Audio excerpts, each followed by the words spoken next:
यशोदा ने और नंद महाराज ने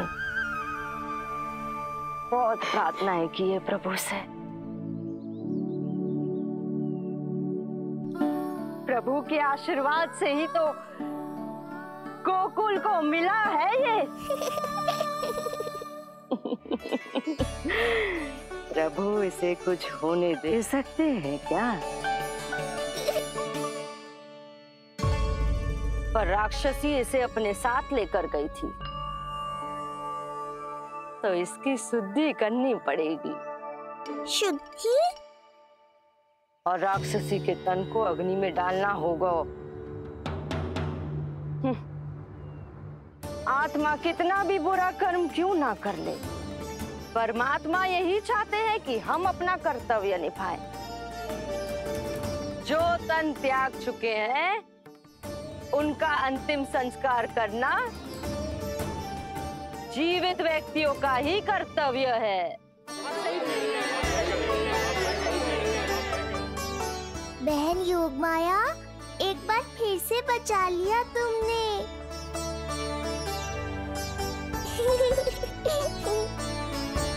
हम अभी अंतिम संस्कार की तैयारी करते हैं। यशोदा, हमें भी शुद्धिकरण में देर नहीं करनी चाहिए। गौशाला चलते हैं।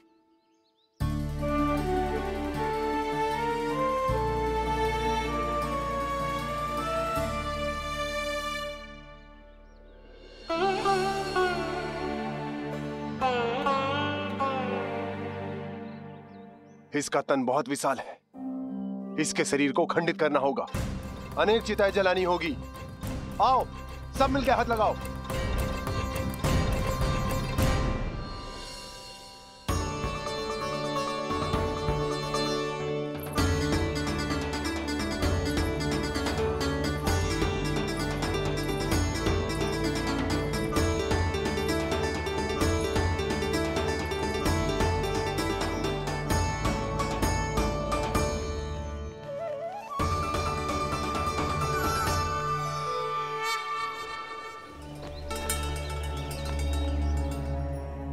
प्रभावती, गोमूत्र और गोबर ले आओ, शुद्धि पूजा शुरू करनी है। लाओ यशोदा। क्यों चाहिए मेरा लल्ला? सत्य बताना, कौन हो तुम और ये सब कौन है?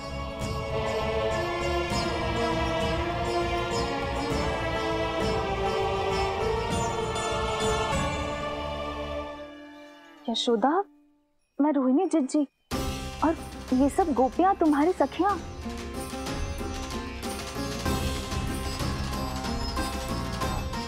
कैसे भरोसा करूं मैं कि आप रोहिणी जिज्जी ही हो और ये सब मेरी सखियां ही हैं।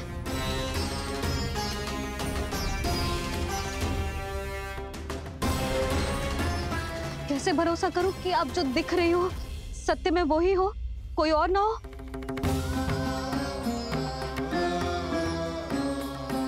मेरे घर जो आई थी साक्षात देवी का रूप थी, किंतु वो चुड़ैल निकली, राक्षसी।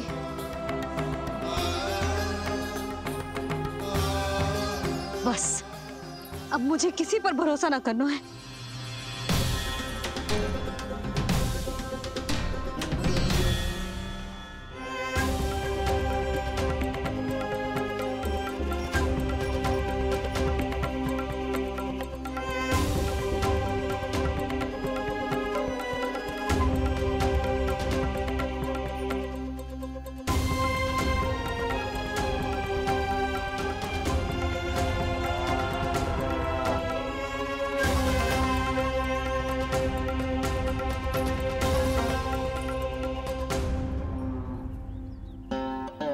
नारायण की बहुत बहुत कृपा, हमारे लल्ला को कुछ ना हो।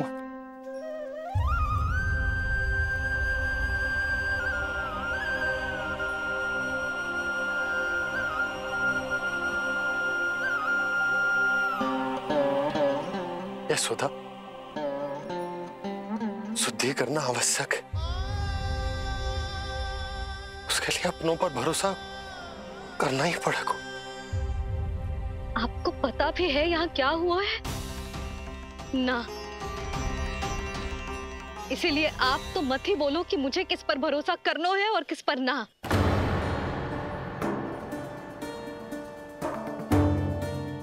आप ना थे यहाँ, आपने ना देखा कैसे वो राक्षसी देवी के रूप में आओ और माँ के आंखों में धूल झोंक गई। कैसे उस राक्षसी ने मेरी ममता का लाभ उठाओ है और मेरे सामने मेरे लल्ला को ले गया।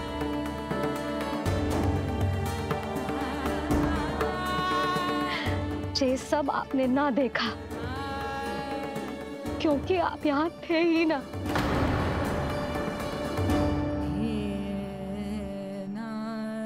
मैंने कही थी ना, मुझे आभास हो रहा है मत जाओ, किंतु आपने क्या कही?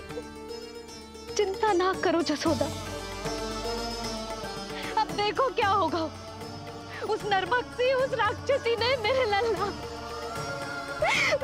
यशोदा, यशोदा, मेरे लल्ला। यशोदा।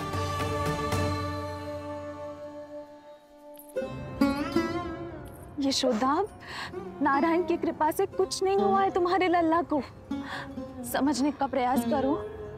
वही तो कर रही हूँ चिच्ची, समझने का प्रयास। बुद्धि भ्रष्ट हो गई थी मेरी कि एक अनजान पे भरोसा कर लो मैंने।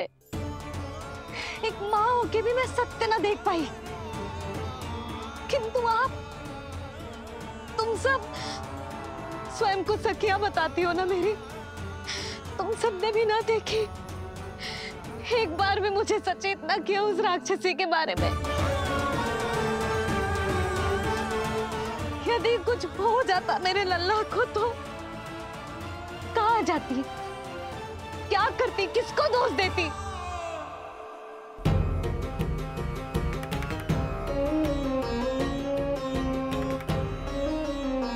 तुमने सत्य कहा यशोदा, ये हम सबका दोष है। हम सब से त्रुटि हुई और हमारे नीलमणि के प्राण संकट में पड़ गए। किसी को दोष देने का कोई लाभ ना है। हमें अपनी त्रुटियों से सीखना होगा।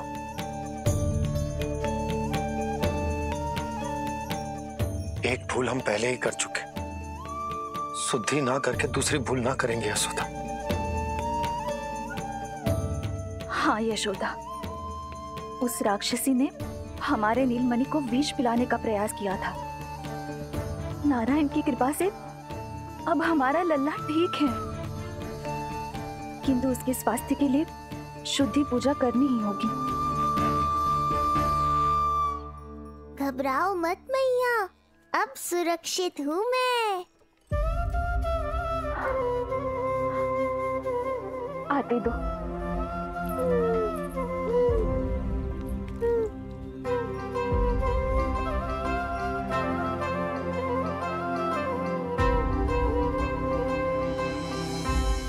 बहू के लिए इस घटना से उबरना आसान ना होगा।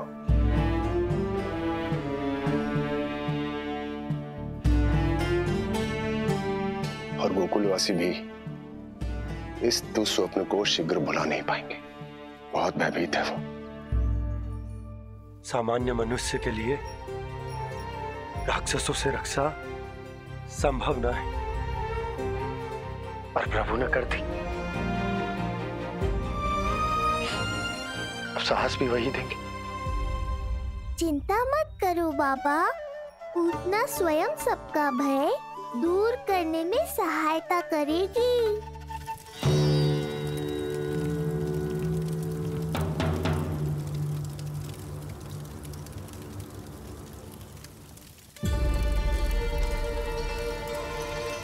ये सुगंध कैसी है?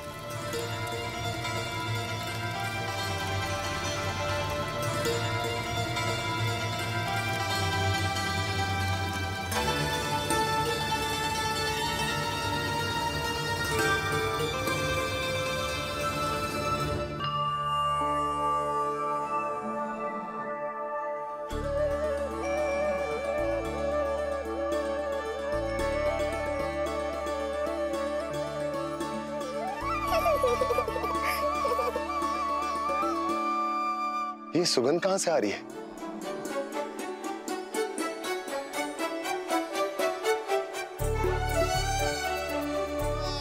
मन में जैसे शांति की लहर सी पैदा कर रही है।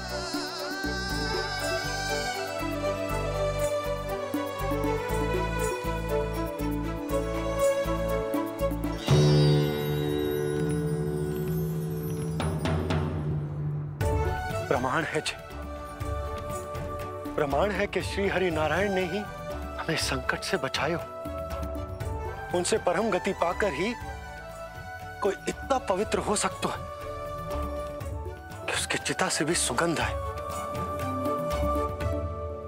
आप सही कह रहे हो बाबा। विष मिलाया तो क्या, दूध तो पिलाया था मुझे पूतना ने। इसी कारण से मैं उसका ऋणी बन गया, तो फिर उसको मोक्ष तो मुझे देना ही था।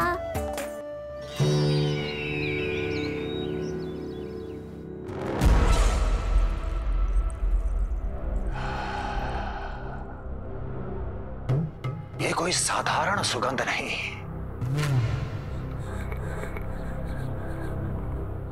मेरे शत्रु की पराजय की सुगंध है।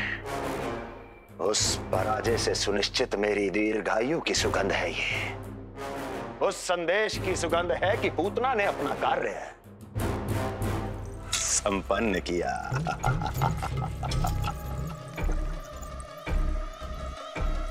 उस विष्णु पर मेरी विजय की सुगंध है ये।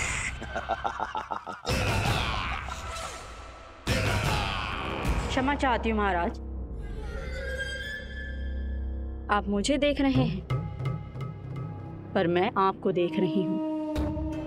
कहना क्या चाहती हो? यही कि इस समय जो आप देख रहे हैं वो मैं नहीं देख पा रही हूँ, और जो मैं देख रही हूँ वो आप नहीं देख पा रहे हैं। अर्थात किसी विषय पे मेरा दृष्टिकोण आपके दृष्टिकोण से भी भिन्न हो सकता है महाराज।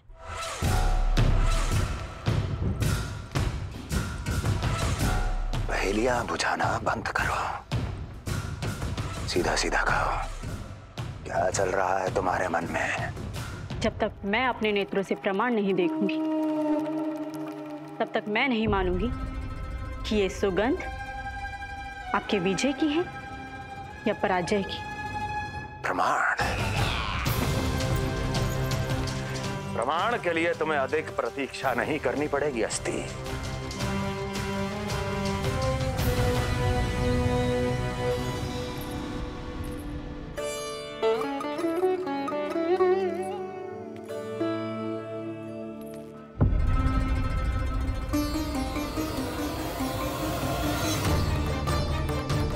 वसुदेव जी ने भेजा है मुझे आपके नीलमणि को दूध पिलाने के लिए। इससे मेरी गोद अपरिचित नहीं लगेगी, ऐसा अनुभव करेगा कि अपनी माँ की गोद में है। आप काजल ले आइए, अपने हाथों से टीका लगाऊंगी। कितना प्यारा बच्चा है ये, कहीं मेरी ही ना दृष्टि लग जाए। कैसे एक अपरिचित पे विश्वास कर लो तेरी मैया ने? उसने कही थी कि वो मथुरा से आई है और वसुदेव भैया ने भेजा है उसे दूध पिलाने के लिए। इसका तो यही अर्थ है कि उसे पता था कि आप मथुरा में हो और वसुदेव भैया से मिले हो। फिर शक और शंका का प्रश्न ही ना उठता था। नन्हे बालकों को खाने वाली वो राक्षसी कहीं मेरे लल्ला को कुछ। यशोदा, इसमें तुम्हारा दोष ना था। तो फिर किसका था? पूरे गोकुल में उसने हमारा ही भवन क्यों चुना? और बल से ना बहाना बना के वसुदेव भैया ने भेजो है कि मैं उसका विश्वास कर लूं। मेरे ही लल्ला को निशाना क्यों बनाया उसने?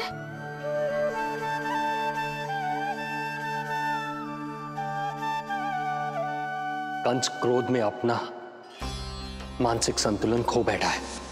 पूतना नाम की अत्यंत भयानक राक्षसी को उन सभी बालकों की हत्या करने का आदेश दिया है जिनका जन्म पिछले 10 दिनों में हुआ है।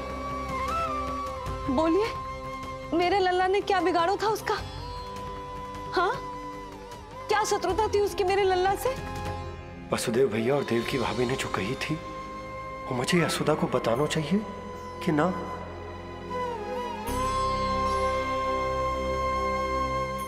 ना ना ना बाबा, बिल्कुल मत बताना। मैया को पता चला तो ये और भयभीत हो जाएंगी। रात दिन केवल मेरी चिंता और रक्षा में ही डूबी रहेंगी। क्या सोचने लगे आप? अवश्य ही आपको कुछ पता है जो आप बता ना रहे। बताइए, बताइए ना। आज तक कुछ ना छुपाया मैंने इससे, फिर आज कैसे? ना ना, मुझे बताना ही चाहिए। लो कर लो बात। अभी अभी तो पूतना के आघात से मैया बाहर आई है, आप फिर एक नया झटका देना चाहते हो? ऐसा मत करो बाबा।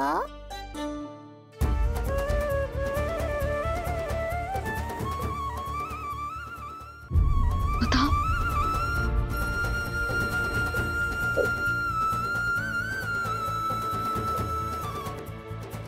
आज जब मैं कंस से मिलो तो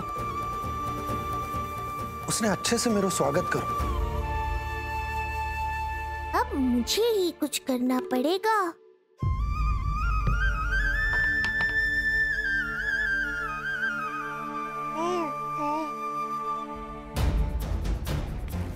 अच्छे से स्वागत कियो, मिठाई भी खाई, सब ठीक तो, पर यहाँ कुछ ठीक नहीं था। अब बस किसी तरह आप विषय बदल दो ताऊ जी। गोकुल के बारे में मेरे मन में कुछ विचार आ रहे हैं। मैं तुमसे उस विषय में चर्चा करना चाहता हूँ। सुनिए, आप लोग वार्तालाप करो। लल्ला को भूख लगी आई होगी। हाँ,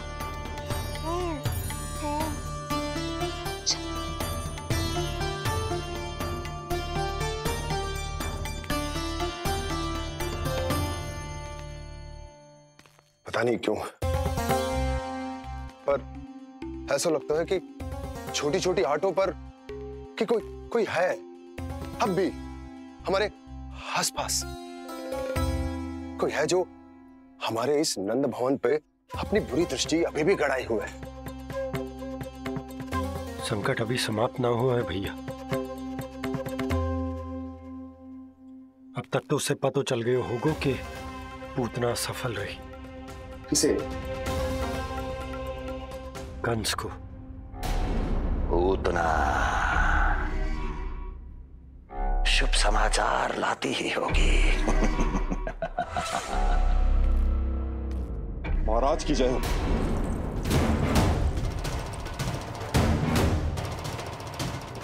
देखा, समय भी कंस को प्रतीक्षा करवाने का दुस्साहस नहीं करता। भीतर ले आओ उसे। किसे महाराज? और किसे दुर्जन? पूतना को।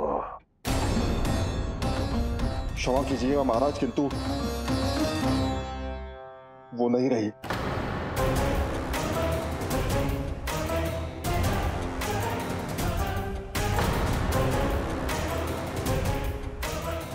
क्या क्या कहा तुमने? पूतना मृत्यु को प्राप्त हो चुकी है। पूतना मृत्यु को प्राप्त हो चुकी है।